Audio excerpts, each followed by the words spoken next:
Okay, so good day everyone. So for today, we're going to start, of course, the discussions of the production and operation management. No? So when we say, of course, production, that of course combined with productivity, no? So we need to understand the importance, no, the productivity ratio, productivity measurement, index, awareness, improvement, maintenance, or processes. Now, so production system models of production system, no, versus the services. Meron tayo ditong process focus and product focus system, product strategies, product life cycle, and so on and so forth. So, uh, production and operation management is the process in which combines, no, and transform various resources, no, used in the production operation subsystem of the organization into value-added products or services in a controlled manner as per the policies of the organization. So what we want here is the resources used in production operation subsystem must be transformed, no, in a value-added product or services. No, it must be in a controlled manner as per the policies of the organization.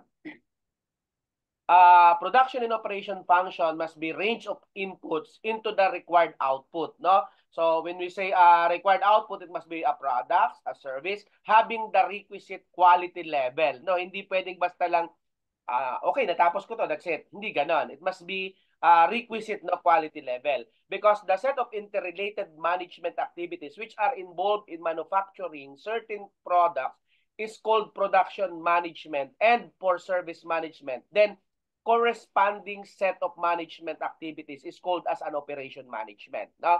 So, of course, pag sinabi nating products or goods, pwedeng boiler with a specific capacity, constructing plants, no, car, bus, radio, televisions. Sa services naman, pwedeng medical facilities, travel booking services, and so on. So, in the process of managing various subsystem of the organization, executives at different levels of the organizations need to track several management decisions. So the management decisions are strategic, tactical, and operational, which is already discussed actually in our strategic management. Now, so when you say strategic level, that is the defined goal and making policies. No, tactical level or the middle level, plant location, new product establishment, and monitoring of budgets. For operational, that is the bottom level, effective and efficient utilization of resources. No, and it is important, of course, to understand the correction from feedback information. No, that's why we have mga mga feedback. No, humingi tayo ng feedback. No, ano yung mga services, yung mga product quality, and so on. So tight quality check on the incoming raw materials, adjustment of machine settings, change of tools, proper allocations of operations to machines with matching skills, and change in the production plans. But for us to have more informations and data, no, about the topic, let us all welcome our first presenter. Go ahead. Thank you, Doc Melo. So good morning once again to Dean Melo and to my classmates here in MBA 208. So I am tackled to discuss the introduction to advanced production and operations management. So this is module 1 of the book of Dean Melo. So part of module 1 is the introduction. So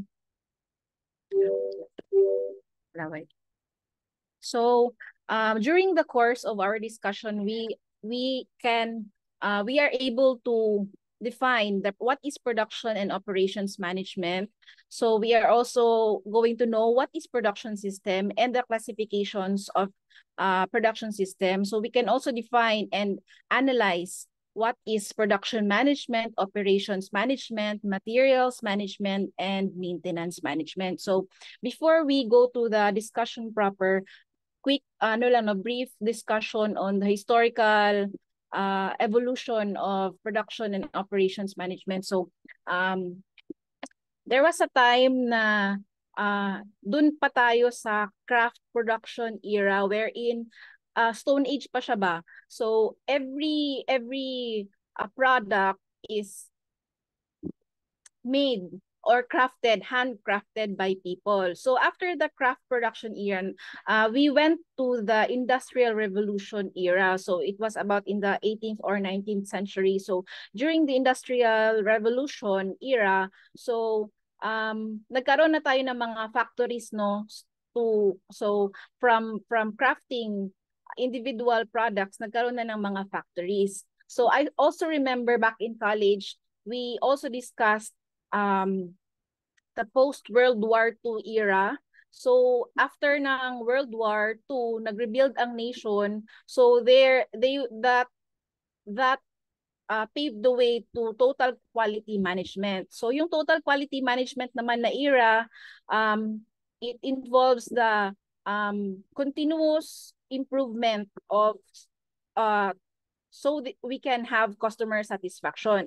I also remember nagkaroon tayo ng globalization and supply management era in the 1990s to the early 2000s. So in this era, nagkaroon ng increased global interconnectedness and the rise of the internet. So dito na nag-start ang digitalization era. So here we come. Andito tayo sa digitalization era wherein meron na tayong mga AIs, so meron na tayong mga softwares for doing business, high technology software. So yun po yung evolution ng production and operations management. So what is production and operations management? So it is a systematic process of converting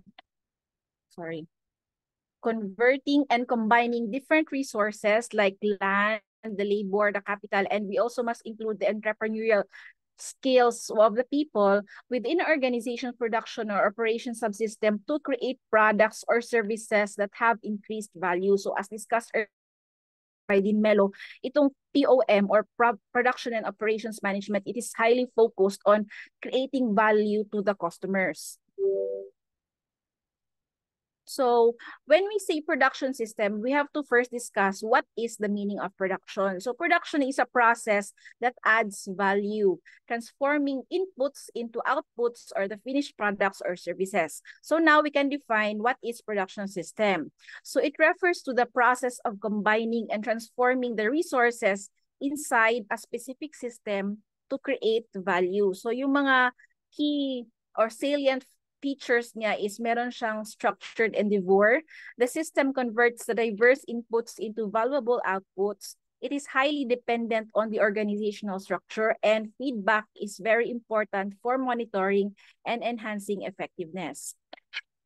So here we have a simple diagram on what is production system. So as defined kanina, it is from the process of converting inputs into outputs. So yung inputs natin, we have the labor, the materials, the machine, the information, the capital, and the entrepreneurial skills of the people handling these machines.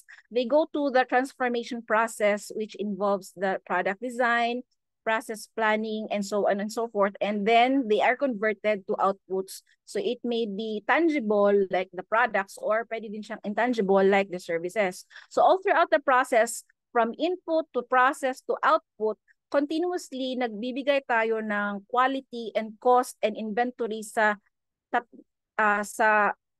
three processes. So within the production system, we have external factors like the environment and feedback information, which is very crucial for us to deliver quality goods or services to our customers and for us to achieve our overall business objectives. So what are the classifications of production systems? So we have the job shop, the batch production system, we have the mass production system, and we have the continuous production system.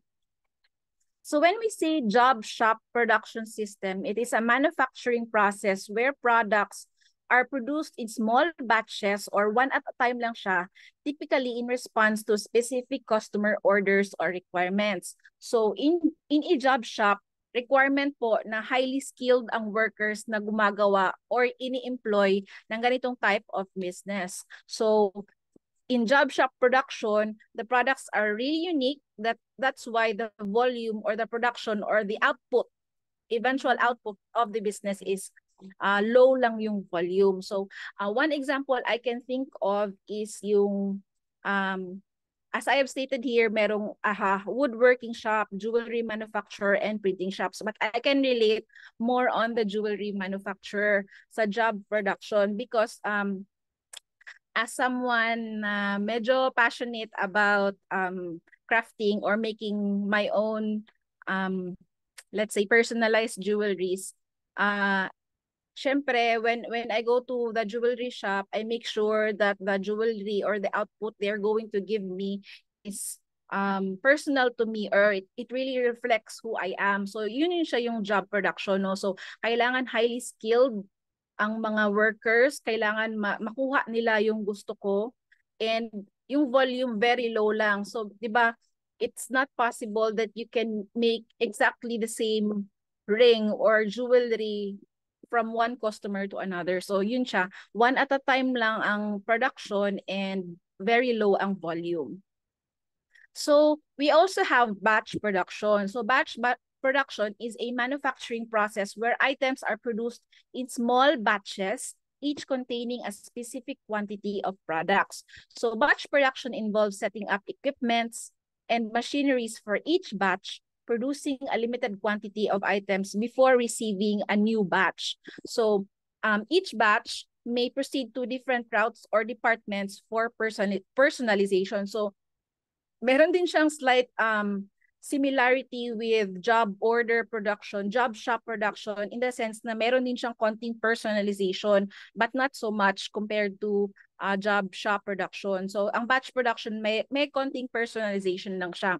Why? Example po ang wine industry. So 'di ba, sabi sa batch production, one batch at a time lang ang tatapusin, and after one batch is done, pwede siyang pumunta ng mga other departments for personalization. Like example sa wine industry, 'di ba? When we make, for example, yung standard number of years to create, or the standard product na sinisell ng isang company, the standard wine is 5 years. So pwede din after 5 years, they can create another batch na magkakaroon na siya ng 10 years na fermentation. So yun siya. Every batch na ang ginagawa, but it may have a konting personalization depending on the receiving department, the new receiving department. So yun yung batch production. So we also have mass production. So, di ba, this is the most typical kind of production that we've heard in the industry, wherein masyadong marami yung quantity na pinoproduce on a standard phase or uniform path, or magkamukha silang lahat. Bali, ang dami nila at magkamukha silang lahat. So, mass production nga. So, example nito, yung mga beers ng San Miguel, we have the Coca-Cola products from Coke, and yung mga gadgets na pinuproduce ng mga gadget companies like Samsung and Apple. So lastly, we have continuous production. So it is a manufacturing process where goods are produced without interruption, typically using automated machine and assembly lines. So in continuous production, the raw materials and components enter the production line one at a time, and finished products emerge at the other end without stopping. So what is the difference between, medyo similar kasi siya sa mass production, if you may ask me. So what is their difference? So sa mass production, meron siyang sariling department na pinupuntahan, although they are all the same, but may sariling flow or process na ginagawa na pwede natin siyang i-interrupt. So like for example, sa mass production, we can stop muna the machine.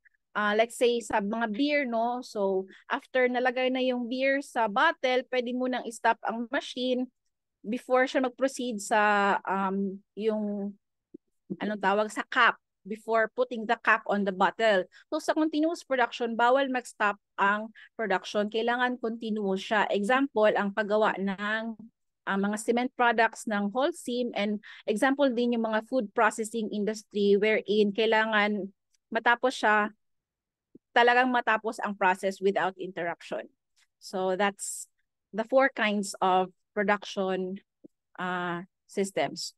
So now we proceed to production management. So production management involves the planning, the organizing, the directing, and controlling the production process to ensure the efficient utilization and resources and the timely delivery of goods and services. So what is the objectives, or what are the objectives of production management? So we have the right quality, the right quantity, the right time, and the right manufacturing cost. So all these objectives are very important for the business in order to optimize the production process, and also to meet the expectations of the customers, and ultimately magkaroon ng business, magkaroon ng income ang business, which is the ultimate goal. So yun po. So next, we proceed to the operating system. So an operating system processes inputs to provide the desired goods or services that fulfill the client's needs and create value to them. So again, ang pinaka-objective nito is to create value to the end users. Okay, so we have manufacturing operations versus service operations. Let's compare them, no? So in manufacturing operations, ano daw ang nature ng output? So pag manufacturing, of course, nahahawakan natin lahat ng mga products ng manufacturing businesses, no? While in service, they are intangible kasi yun nga, service siya. So parang kailangan na feel natin, ganun yun yung service eh. So on employment, in manufacturing industries, they employ people, but they employ more on equipment, while on service naman, more on labor talaga sila rather than equipment.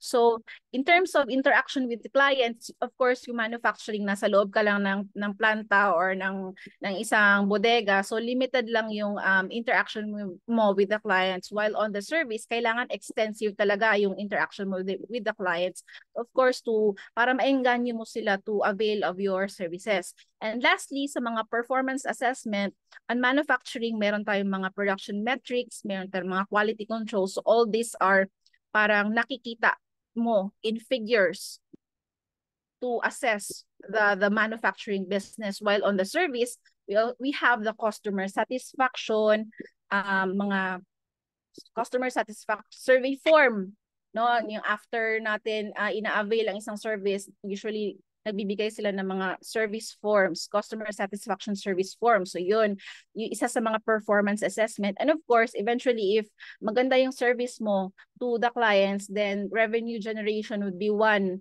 good example of performance assessment too.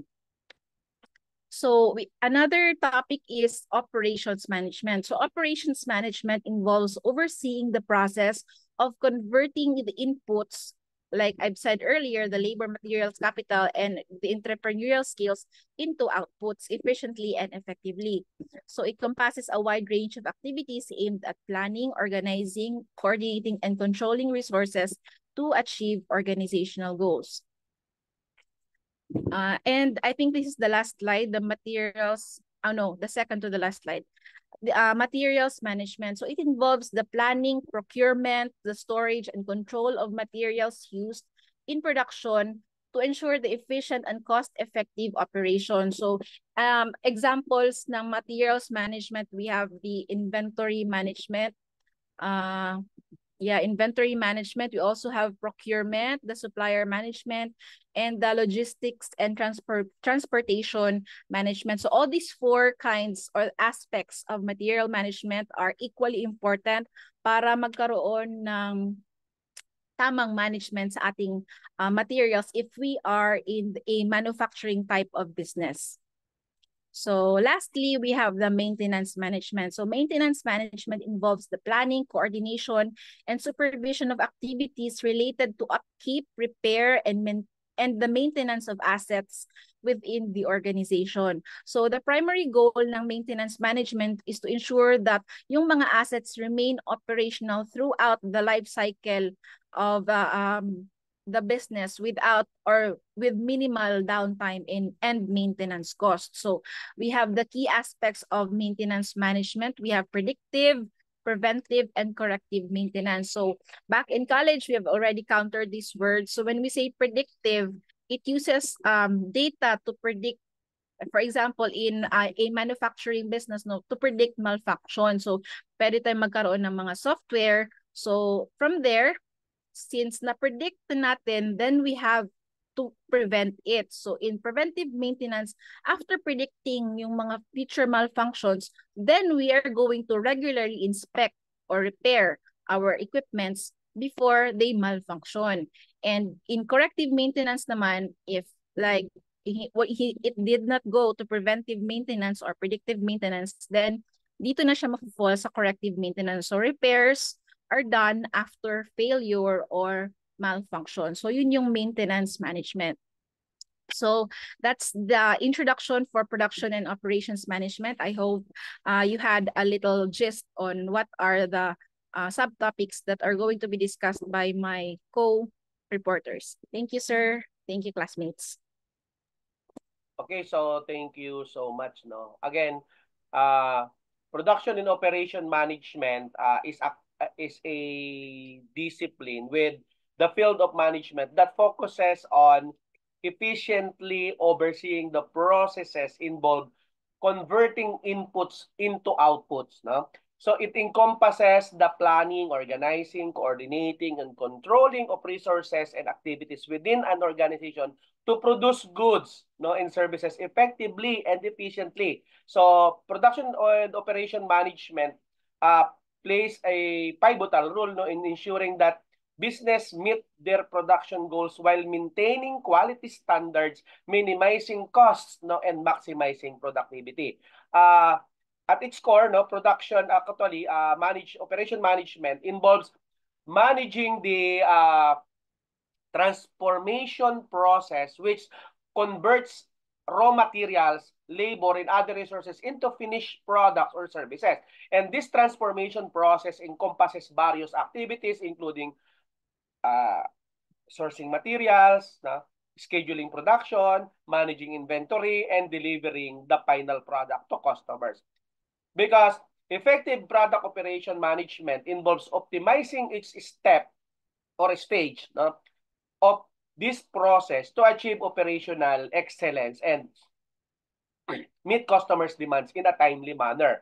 The scope of production and operation management extend across different industries and sectors, including, sabi ko nga kanina, manufacturing, service, healthcare, retail, and logistics. Now, regardless of the industry, the fundamental principle of production and operation management remain consistent, balancing resources, capacity, and demand to ensure smooth and efficient operations. So this discipline is essential for business seeking to gain a competitive edge in today's dynamic and demanding marketplace.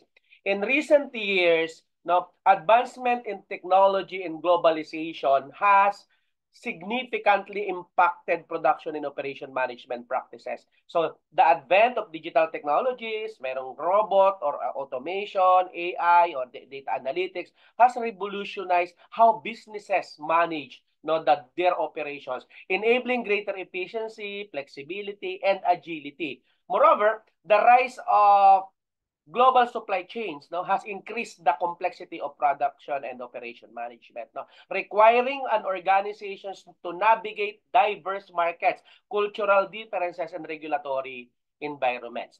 In a nutshell, production and operation management is a vital function that drives the success and sustainability of organizations across various industries.